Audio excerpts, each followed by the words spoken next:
From the moment of her birth, Jan possessed a unique ability. She could perceive the red threads linking individuals who shared intimate bonds. As a child, the meaning of these lines was a mystery to her, though she was certain she was the sole person with this sight. With time, Jan grew to comprehend their significance, and she began to illustrate her visions. Tragically, it was through these drawings that her mother uncovered her father's affair with her aunt, a discovery that led to a violent knife attack. Following her father's death, Jan came to see her gift as a curse and chose to isolate herself, to avoid causing harm to others. Reaching adulthood, she fell into a deep depression and resolved to end her life. Yet regardless of the method or frequency of her attempts, her plans were always thwarted. It seemed that in addition to seeing red threads, Jan was also immortal. Burdened by this reality, she devoted herself to understanding the origin of the lines. The drive to discover who created the threads and who else could see them spurred Jan to begin an investigation, hoping the answers might finally break her curse. One day, a woman from the building across the street visits Jan, but Jan refuses to answer the door. After several ignored rings of the doorbell, the woman, Yun, leaves a bag of fruit as a gift. Having eaten only canned peaches for years, Jan savors the fresh fruit, realizing the simple joys she has been denying herself in her self-imposed prison. Meanwhile, on the school terrace, a student named Sun is assaulted by a group of girls. Instead of intervening to help, another student, Hai, kicks her classmate to the ground. Hai then grabs Sun by the hair, threatening to throw her off the building if she reports the harassment to the principal. At the same time, Sun's uncle, a police officer named Han, investigates the case of a 29-year-old woman discovered lifeless in her apartment. That evening, Jan finds more fruit left by her neighbor. While reading Yun's note, she learns about the case on the news. The report states the victim had marks on her neck, and there were clear signs of a break-in. As she watches, Jan notices a motorcyclist approach the building, observing that he has only a single red line on his head. Hours later, the sound of a motorcycle returns. Looking out her window, Jan sees the same man breaking into Yun's building. Worried for her neighbor's safety, Jan calls the police to report the intruder. However, she soon sees that the biker is the very person connected to Yun's red thread. Witnessing them embrace, a surprised and confused Jan hangs up the phone, lost in thought. The following day, Han returns home after a long shift to find his niece, Sun, has skipped school. Seeing her injuries, the detective realizes she's been attacked, but Sun refuses to provide any details about the incident. While on the balcony for a moment of fresh air, Han notices Jan's window, wondering why the panes are covered with cardboard. Learning that a call was made to the police station the previous night from that apartment, the detective decides to investigate. Through the peephole, Jan sees the hundreds of lines above the man's head, but opens the door to explain her mistaken call. After her brief explanation, she closes the door, and Han leaves. Later that evening, he discovers that the deceased victim had an ex-boyfriend living in Jan's building. Convinced of the man's involvement, Han's partner, Dong, breaks into the apartment in the early morning. Using a flashlight, he finds a storage room filled with suspicious items. Just as Dong calls the detective, he is attacked from behind by Jung, who strikes him with a metal bar. Dong attempts to dodge but is hit on the head and loses consciousness. Realizing his friend is in danger, Han speeds toward the building. After tying up the officer, Jung puts on his helmet and heads for the building across the street. Seeing him, Yan senses her neighbor is in peril, grabs a kitchen knife and pursues the biker. However, upon leaving her building, she suffers a severe panic attack and faints. When Yoon opens her door, she is happy to see her boyfriend, but his expression is disturbingly different as he grabs her by the neck. Suddenly, Yan appears but is frozen by fear, unable to react. The criminal seizes the knife from her and attacks her. Seeing her neighbor hurt, Yoon fights back and tries to help Yan, but Young attacks her again.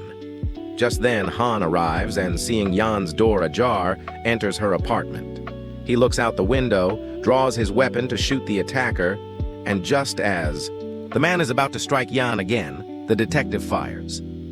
In the final seconds of his life, Jung sees the red line above his head vanish and begins to smile.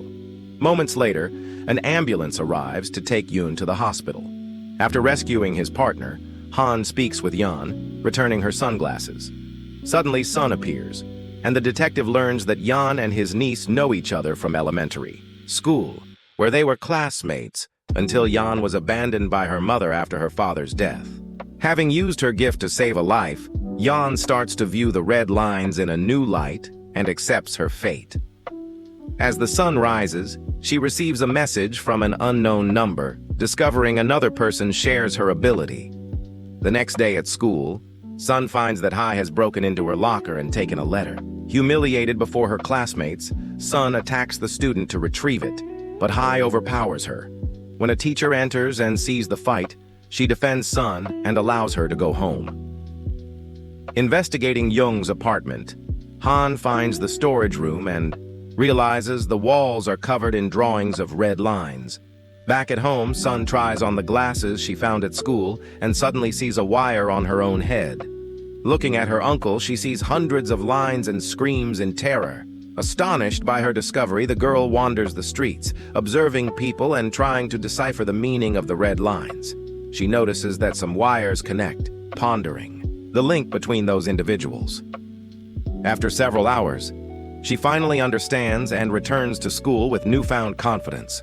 There, she learns her teacher is one of the few people without a relationship, while Hai has countless red threads, even connecting to teachers. That day, a new student, Yan, is introduced to the class, and Hai immediately begins to mock her. Worried about his niece's recent behavior, Han visits the school to speak with her teacher. He asks if she knew a man named Jung, a former math teacher at the school. Upon learning her ex-colleague was a criminal, she is shocked and, when questioned, states that Jung did not usually wear glasses. On the terrace, Hai and her gang attack Sun again. Just as Sun is about to act, Yan interrupts, confronting Hai and threatening to pull them both off the roof unless she promises to leave them alone. Shaken, Hai retreats, and Sun warns Yan to stay out of her affairs. That night, Sun follows Hai to gather evidence of her involvement with a teacher, successfully photographing them entering a hotel. When confronted with the photo, Hai taunts Sun, saying only the teacher will be punished since she is a minor. Sun then devises a new strategy, sending the image directly to the teacher and demanding 20 million won in cash. Her goal is to use the money to move away from her uncle and her school. When Yan accompanies her to the bathroom, she notices her friend's new glasses and realizes she can also see the red lines. Sun confirms this and explains she found the glasses at school. Yan reveals that Jung was wearing those same glasses when he died, suggesting the object is dangerous. Despite the warning, Sun chooses to exploit her new ability for revenge. That night, Sun receives a message from her teacher, arranging to meet on the school roof at midnight to exchange the money. Unbeknownst to her, Hai overheard her conversation with Yan about the red lines and knows about the glasses' power. Hai follows Sun to an arcade and, while she is distracted, steals the glasses from her bag. When Sun realizes they are missing, she frantically searches for them without success. Furious, she calls Yan, accusing her of the theft, but still heads to the school to meet the teacher. Upon arriving, Sun discovers he lied about the money and only wanted to persuade her to keep their affair secret, as a leak would destroy his family and career. Sun insists on the payment. During their argument, the man receives a message from his wife, realizing she has already seen the photo. Enraged, he pushes Sun from the roof. Arriving at the school, Yan witnesses her friend fall and sees the severity of the accident. She calls an ambulance and accompanies Sun to the hospital, but doctors are unable to save her. Han is devastated when he learns of his niece's death, blaming himself for a presumed suicide, but Yan insists that Sun was pushed. The next day, at school, another teacher, Kim, is informed that his engagement has been called off. He moves in with his sister, bringing a gift for his niece and explaining he plans to move to Canada soon. Yan goes to the terrace where she meets Kyung-jin, a student obsessed with investigations who shows interest in finding out who pushed Sun.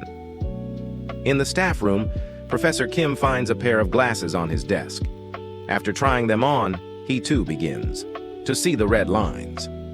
Han enters to speak with a teacher, who blames herself for not noticing Sun's psychological distress, but the detective maintains that his niece was pushed. He asks about Hai, who has been absent from school, making her more suspicious. To gather evidence, Han interrogates Sun's boyfriend, who confirms she was desperately looking for her glasses after he took photos with her. Security footage shows the exact moment Hai steals the glasses from her bag. Later, while wearing the new glasses, Kim notices his brother-in-law, Young, has many red threads. When asked about his broken engagement, the teacher reveals he found his fiancée in bed with Young. The two men talk, and Kim learns Young is also having an affair with another resident in the building. In the elevator, as they pass the 4th floor, a red line points toward an apartment, but Kim is pulled back up to the 10th floor. Later, Kim finds a package for the resident of that apartment and decides to deliver it personally to identify his brother-in-law's mistress. A few days later, the photo of Hai and the teacher circulates through the school. Consumed by guilt and shame, the teacher takes his own life. Han seeks out Yan, asking why his niece returned to school that night. She tells him to find Sun's glasses to understand the truth. Meanwhile, Kim follows Young to a high-end restaurant and confirms he is with the neighbor from apartment 4001. After confirming Young is a compulsive liar, Kim returns home, later showing up at the hotel where Young is with his mistress. When discovered, Young tries to convince Kim to keep the affair secret. The next day, as Kim is packing to leave, he learns his sister, Ryong, has crashed her car into a neighbor's vehicle. After being told of the betrayal, Ryong repeatedly rams the mistress's car. When Young arrives, he ignores his wife and rushes to his mistress's side. Furious, Kim strikes his brother-in-law. Ryong then reveals the truth. She is actually the mistress, as Young is married to the other woman, Chae Ren. He had ended the affair with Ryong after Kim found out, causing her to break down. Finding his niece's diary, Han learns the glasses allow the wearer to see something hidden. He interrogates Yan again, and she explains the meaning of the red lines. Though he finds the story absurd, he believes she is not lying. That weekend, Yan starts a job as a hotel receptionist. Han and Dong review the evidence and conclude that the teacher's guilt over pushing Sun led to his suicide. At the hotel, Yan's friends visit her. Kyung Jin recognizes a guest as someone from the school's administration department. After a few hours, the woman, Meng, returns home and uses a pair of glasses to watch the millions of red lines in the sky. Back at her apartment, Yan sees on the news that a new victim was killed the previous night. The perpetrator was arrested and confessed with a smile. Yan recognizes the criminal is wearing glasses identical to Sun's and realizes multiple pairs exist. The next Monday, a classmate named Yin invites Yan to his swimming school, hoping to spend time alone with her. Since he first saw her, Yin has been interested in Yan. Feeling a strange urge, Yan is about to jump into the water when Yin dives in to stop her. While their clothes dry, Yan tells him about her ability, revealing that, like her, neither he nor Kyung Jin has any red threads. Though he doesn't understand, Yin says he believes her. The following weekend, Meng again books room 206 at the hotel. While cleaning, Yan overhears her talking to herself in the mirror, seemingly rehearsing a scene. Months ago, in that same room, Meng found the glasses that grant the power to see the lines. Her favorite hobby is now spying on the guests in the adjacent room, 205, through a hole in the wall. When she sees the music teacher, Mr. Lee, on the other side, she is shocked. She has been in love with him for a long time, and when she sees him meeting another woman, Kaylin, she is devastated. She extends her stay. When Kaylin arrives to meet Lee, Meng attacks her with a fire extinguisher, puts on her clothes, and goes to meet the music teacher. Confused by his co-worker's presence and bizarre behavior, Lee tries to leave but faints. Meng reveals she drugged his water. As she waits for him to wake up, she sees a blood stain spreading on his pillow and panics, realizing she has accidentally killed the man she secretly loved. As his red thread disappears, she feels immense guilt and uses a stapler to harm herself repeatedly. Hours later, Kaylin escapes and finds Yan, who helps free her. They enter room 205 and discover Professor Lee's body. When Han arrives at the scene, he finds Meng's body but cannot locate her glasses. Yan tells the detective that Meng always wore glasses at work and reveals the object interferes with the wearer's mind. She notes that Meng only had one red line which did not connect to Lee, making the motive for the attack a mystery. After, the police leave. Han returns to the hotel and empties the bathtub where Meng's body was found. He finds the glasses and puts them on. Looking in the mirror, the detective finally sees for himself the red lines that Yan had described.